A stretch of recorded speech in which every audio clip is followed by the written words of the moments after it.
Você já sentiu aquele frio na espinha, como se alguém estivesse te observando mesmo quando não há ninguém por perto? Imagine estar em um lugar onde cada sombra parece se mover, onde o vento sussurra palavras que você não entende, e o simples estalar de um galho pode fazer seu coração disparar. É exatamente isso que vamos explorar hoje. Os relatos mais aterrorizantes de sobreviventes que enfrentaram algo muito além da compreensão humana.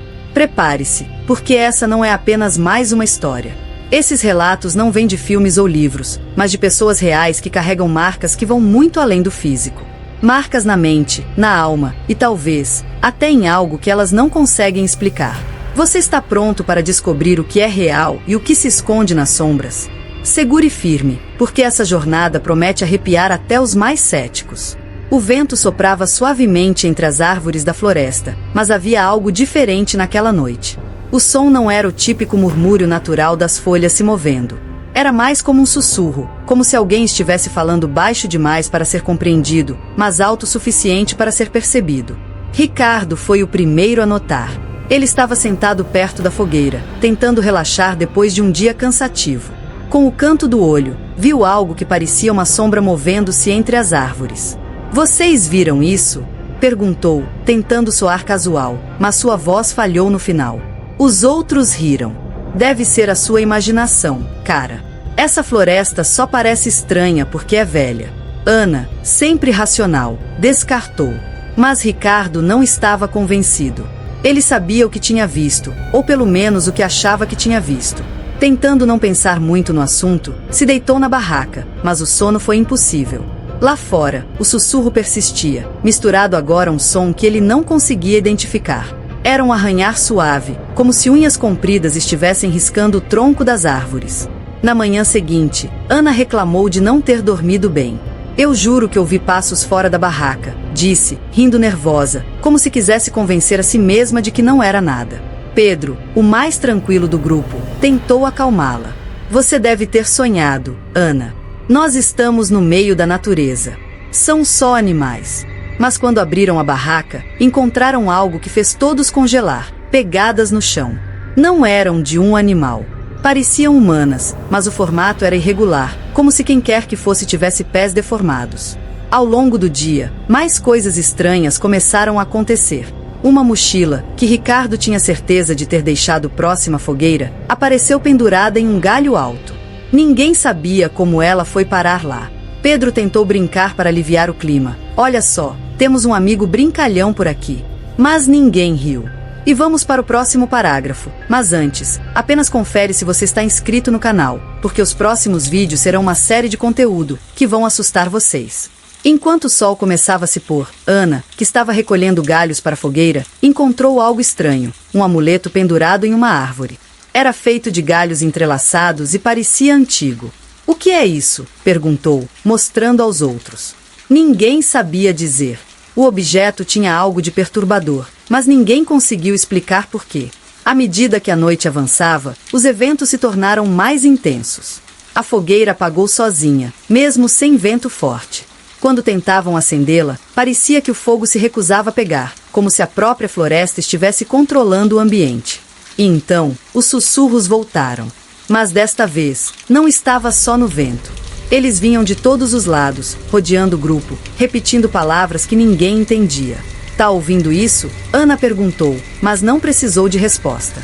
Todos estavam ouvindo. O momento mais perturbador aconteceu quando Pedro percebeu que sua garrafa de água, que estava em suas mãos, havia desaparecido. Ele procurou ao redor, acreditando tê-la deixado em algum lugar. Então, do nada, ela caiu do céu, como se tivesse sido jogada de cima das árvores. O som do impacto fez o grupo todo pular. "Isso não é normal." "Não tem como isso ser normal", gritou Ricardo, agora claramente apavorado. Pedro tentou manter a calma. "Deve ter alguma explicação lógica." Mas sua voz não tinha convicção. O ambiente estava mudando. A floresta, que antes parecia apenas um lugar velho e isolado, agora parecia viva, como se estivesse observando cada movimento deles. O ar ficou mais denso, difícil de respirar, e todos sentiram que estavam sendo vigiados, mas não conseguiam encontrar os olhos que os espiavam. Mesmo os mais céticos começaram a questionar se estavam realmente sozinhos. Algo estava ali com eles. Algo que ainda não se revelava completamente, mas que deixava claro que não era bem-vindo. Naquele momento, todos entenderam que não estavam enfrentando apenas a solidão de uma floresta isolada. Havia algo mais. Algo que queria ser notado. A noite parecia interminável. A cada momento que passava, os sussurros se tornavam mais intensos, as sombras mais inquietantes e o sentimento de ameaça mais real. Ricardo, Ana e Pedro estavam exaustos, mas o medo os mantinha alerta. Eles se reuniram perto da fogueira, que insistia em apagar sem explicação, tentando se convencer de que tudo aquilo era apenas fruto de suas mentes cansadas. Mas, de repente, algo mudou. "Onde está o Lucas?", perguntou Ana, olhando ao redor. Todos congelaram. Lucas, que até então estava sentado próximo ao grupo, havia desaparecido sem que ninguém percebesse. "Lucas! Isso não é hora de brincadeiras", gritou Pedro, mas a única resposta foi o eco de sua própria voz. Eles vasculharam o acampamento, chamando por ele repetidamente, mas não havia nenhum sinal. Apenas o silêncio opressor da floresta. Enquanto procuravam, Ana tropeçou em algo parcialmente enterrado na terra. Era uma lanterna. A mesma que Lucas usava naquela noite. Mas o estranho era que estava amassada, como se tivesse sido esmagada com uma força impossível. Ao lado da lanterna, viram algo ainda mais perturbador: marcas nas árvores. Eram símbolos estranhos, como runas antigas, gravados profundamente na madeira. "Ele deve ter passado por aqui", disse Ricardo, tentando controlar a ansiedade. Mas Ana balançou a cabeça, apontando para as marcas. "Não é só isso. Essas marcas, elas parecem um aviso." Enquanto continuavam, encontraram mais pistas. Um pedaço da camisa de Lucas estava preso a um galho, rasgado como se ele tivesse sido puxado à força. A floresta parecia brincar com eles, espalhando fragmentos que aumentavam a tensão e o desespero. Foi então que chegaram a uma clareira. No centro, havia algo que fez o sangue deles gelar: uma pilha de objetos pessoais. Relógios, mochilas, até mesmo fotografias antigas de pessoas que eles nunca haviam visto antes. "Isso não faz sentido", sussurrou Ana, com os olhos arregalados. "Quem são essas pessoas? E por que isso está aqui?" Pedro pegou uma das fotografias. Era de uma família sorrindo, mas o que chamou sua atenção foi o cenário ao fundo. Era a mesma clareira onde eles estavam. "Isso não pode ser real", ele murmurou. Mais ao fundo da clareira, encontraram uma árvore com marcas ainda mais perturbadoras. Gravadas em sua casca, havia o que pareciam ser nomes. Alguns eram ilegíveis, mas outros estavam claramente visíveis, incluindo um nome que fez todos perderem o fôlego: Lucas. "O nome dele já está aqui", Ricardo disse, a voz quase falhando. "Como isso é possível? Ele acabou de desaparecer." De repente, o ar ficou mais pesado, e uma sensação de pânico tomou conta do grupo. A clareira, que antes parecia vazia, começou a emitir sons baixos e profundos, como um coração batendo. As árvores ao redor pareciam se mover, inclinando-se em direção a eles, como se estivessem vivas. "Precisamos sair daqui, agora", gritou Pedro, puxando-a pelo braço. Mas Ricardo hesitou, olhando fixamente para a árvore com os nomes.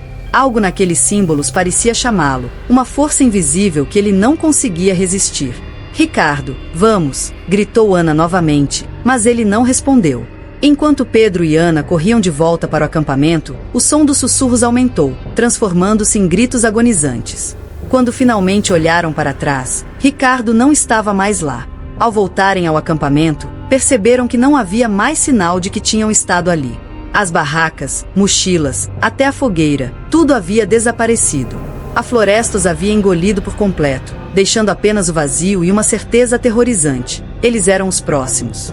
A floresta não era apenas um lugar. Era uma entidade, um predador, e agora sabia seus nomes. O silêncio da floresta era ensurdecedor, quebrado apenas pelo som dos passos apressados de Ana e Pedro enquanto tentavam escapar do que parecia ser uma armadilha viva. A cada árvore que passavam, sentiam que estavam sendo observados. Não era apenas uma sensação, era uma certeza. O peso daqueles olhares invisíveis tornava o ar quase irrespirável. "Pedro, o que está acontecendo aqui?", perguntou Ana, ofegante, com lágrimas nos olhos. "Isso não pode ser real. Não pode ser." Pedro tentou responder, mas não encontrou palavras. O medo apertava seu peito como uma mão invisível. De repente, eles pararam. Na frente deles, uma figura emergiu da escuridão. Era Ricardo. Ou parecia ser. Ele estava parado, com os braços caídos ao lado do corpo, os olhos fixos e vazios, como se não estivesse realmente ali. Ricardo, Ana chamou hesitante, mas a figura não respondeu. Ela deu um passo à frente, mas Pedro a puxou de volta. Não chegue perto. Algo está errado. A figura de Ricardo começou a se mover, mas seus movimentos eram estranhos, como se estivesse sendo controlado por cordas invisíveis. Quando finalmente falou, sua voz não era a mesma. Era um tom distorcido, profundo e ecoante. Vocês não deveriam ter vindo. Pedro e Ana recuaram, aterrorizados. Mas antes que pudessem fugir, outras figuras começaram a surgir entre as árvores. Eram pessoas de aparência desbotada, como sombras em forma humana. Algumas pareciam tristes, outras furiosas, mas todas tinham algo em comum. Seus olhos, completamente negros, brilhavam com vazio aterrador. Foi então que Ana percebeu algo terrível. Uma das figuras segurava um objeto familiar, o amuleto que ela havia encontrado no dia anterior. São eles, ela sussurrou. São as pessoas que desapareceram aqui. Elas nunca saíram. Uma dessas figuras, uma mulher idosa com um olhar de desespero, aproximou-se. Em sua mão, segurava um broche enferrujado, que estendeu na direção de Ana. Me ajude, murmurou, mas sua voz era como um eco vindo de outro mundo. Ana recuou, o coração disparado. Pedro olhou para as figuras e então percebeu. Elas não estavam tentando assustá-los. Estavam presas ali, reféns de algo maior. Essas coisas, elas não são fantasmas, ele disse, tentando processar a situação. São memórias. Fragmentos do que essas pessoas eram. As figuras começaram a se mover, cercando-os. As sombras dançavam ao redor, mas não atacavam. Em vez disso, mostravam imagens, flashes de memórias. Ana e Pedro viram que parecia ser o passado daquela floresta. Pessoas entrando e nunca saindo, enfrentando os mesmos sussurros e símbolos. Cada cena terminava do mesmo jeito, o desaparecimento dessas pessoas, como se fossem absorvidas pela própria floresta. Pedro olhou em volta, desesperado. Essas entidades, elas não querem apenas nos assustar. Elas querem nos transformar em parte disso, em parte delas. É por isso que a floresta não nos deixa ir embora, Ana completou, lágrimas escorrendo pelo rosto. Ela precisa de nós. Precisa de mais histórias, mais memórias para alimentar o que quer que seja isso. Sétio, no centro da clareira, as entidades se reuniram, formando um círculo ao redor de uma árvore gigantesca. Suas raízes pareciam pulsar, como se tivessem vida própria. Era dali que tudo emanava, o coração da floresta, onde todas as almas perdidas estavam presas. Pedro segurou a mão de Ana com força. Se ficarmos aqui, nunca sairemos. Precisamos lutar contra isso. Precisamos sair antes que ela nos consuma também. Mas a floresta não iria deixá-los ir tão facilmente. As sombras começaram a avançar, os sussurros transformando-se em gritos. Era como se a própria floresta estivesse reagindo ao medo deles, usando-os para se fortalecer. Enquanto Pedro e Ana corriam para longe, o som dos gritos ecoavam em suas mentes. Não eram apenas ruídos, eram vozes pedindo ajuda, clamando para que alguém lembrasse delas. Mas Pedro sabia que, se olhasse para trás, seria o fim. E então, com uma última explosão de coragem, eles atravessaram a borda da floresta. Quando finalmente saíram, a floresta ficou em completo silêncio. Nenhuma sombra o seguiu, nenhum grito ecoou. Mas, ao olhar para o céu, Ana percebeu algo que nunca esqueceria. Mesmo longe, sentia que os olhos invisíveis ainda estavam sobre eles, como se a floresta nunca tivesse realmente os deixado ir. Os primeiros raios de sol iluminam o horizonte quando Ana e Pedro finalmente saem da floresta. Estavam exaustos, com os corpos cobertos de arranhões e a mente em frangalhos. O peso do terror que haviam vivido ainda parecia se agarrar a eles, como um manto invisível impossível de remover. Mesmo fora da floresta, não se sentiam seguros. Ao chegarem ao carro, estacionado na beira da estrada deserta, Pedro lutou para destravar a porta com as mãos trêmulas. Ana permaneceu em silêncio, olhando para trás, para as árvores que haviam deixado. Algo dentro dela sussurrava que aquilo não havia acabado. Durante a viagem de volta para a cidade, o silêncio entre eles era opressor. Cada um tentava processar o que havia acontecido, mas as imagens continuavam a invadir suas mentes. Os rostos desfigurados das entidades, os sussurros que pareciam ecoar diretamente em suas cabeças, e a sensação avassaladora de que algo os observava o tempo todo. Você acha que acabou? Ana quebrou o silêncio, sua voz baixa e hesitante. Pedro apertou o volante com força, os nós dos dedos ficando brancos. Eu não sei, Ana. Sinto como se algo ainda estivesse com a gente. E ele estava certo. Naquela mesma noite, ao chegarem em casa, os sinais começaram. Ana estava no banho quando ouviu um som estranho. Era o mesmo sussurro que havia escutado na floresta. Ela congelou, com o coração disparado, enquanto a água quente escorria pelo seu corpo. Isso não é real, ela murmurou para si mesma, tentando se convencer. No quarto, Pedro experimentou algo semelhante. Ao apagar as luzes, viu uma sombra no canto da parede. Não era uma sombra comum, ela parecia se mover levemente, como se estivesse viva. Ele fechou os olhos, respirando fundo, mas quando os abriu novamente, a sombra havia desaparecido. Os dias que se seguiram foram um tormento.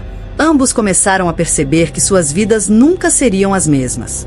Objetos se moviam sozinhos pela casa, luzes piscavam sem motivo e, pior de tudo, os sussurros voltavam sempre, especialmente à noite. Pedro começou a sonhar com a floresta todas as noites. No sonho, ele estava de volta à clareira, cercado pelas entidades. Elas não falavam, mas seus olhares vazios comunicam algo ainda mais aterrorizante. Ele nunca havia realmente saído. Ana também começou a sentir os efeitos psicológicos. Sentia que não estava mais sozinha, mesmo quando estava. Constantemente olhava para cima do ombro, como se esperasse encontrar alguém ou algo. Às vezes, via flashes dos rostos das entidades nos espelhos, apenas por uma fração de segundo, mas era o suficiente para fazê-la evitar seu próprio reflexo. Não podemos viver assim, ela disse a Pedro uma noite, sua voz trêmula. Precisamos de ajuda. Pedro concordou, mas onde buscar ajuda para algo que nem sequer sabiam explicar? Eles consultaram psicólogos, mas os profissionais atribuíam tudo ao estresse pós-traumático. Nenhum diagnóstico parecia suficiente para lidar com a realidade que eles estavam enfrentando. O ponto de ruptura aconteceu algumas semanas depois. Ana acordou no meio da noite com a sensação de que alguém estava sentado na beira de sua cama. Quando acendeu a luz, não havia nada lá, mas as marcas de pressão no colchão ainda eram visíveis. Foi então que ela percebeu, as entidades não estavam apenas assombrando suas mentes, elas haviam seguido os dois para o mundo real. Pedro, por sua vez, começou a ouvir sua própria voz nos sussurros. Elas repetiam frases que ele havia dito na floresta, zombando dele, como se estivessem dentro de sua cabeça. Ele parou de dormir, com medo do que encontraria ao fechar os olhos. A dúvida começou a corroer os dois. Será que realmente haviam escapado? Ou a floresta havia se tornado parte deles, uma maldição que carregarão para sempre? Em uma tentativa desesperada, eles decidiram voltar ao local. Talvez, se voltarmos, possamos encerrar isso, Pedro sugeriu, embora não acreditasse totalmente em suas próprias palavras. Ana relutou, mas no fundo sabia que ele estava certo. Quando chegaram à borda da floresta novamente, o lugar parecia diferente, como se estivesse esperando por eles. Mas o que os aguardava lá dentro não era uma solução, e sim uma verdade terrível. A floresta não precisava deles de volta, porque já os possuía. Ela estava em suas mentes, em suas almas. E, ao cruzarem a primeira linha de árvores, ambos perceberam que nunca tinham realmente saído de lá. A floresta havia se tornado parte deles, e agora, eles faziam parte dela. Obrigado por ter assistido até aqui. Não esqueça de se inscrever no canal para continuar recebendo os próximos conteúdos.